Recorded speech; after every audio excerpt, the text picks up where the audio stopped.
ગાંધીધામ ખાતે doctor Baba Saheb Ambedkar bridge Oslo પાસે sector 1A માં આવેલ ગાર્ડન ડેવલપ કરવાનું આયોજન।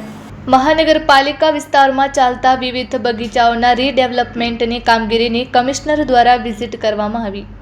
મહાનગરપાલિકાના વર્ષ 2026-27ના જાહેર થયેલ બજેટ જોગવાઈ મુજબ અંદાજિત 3 કરોડના ખર્ચે ઉક્ત ગાર્ડનને ડેવલપ કરવામાં આવનાર છે, જેમાં children playing area, MP theatre, cafe stall, gazebo, green area, walking zone, iconic lighting, parking, washroom વગેરે કામગીરી હાથ ધરવામાં આવનાર છે અને આ કામગીરી પણ શરૂ કરવામાં આવેલ છે।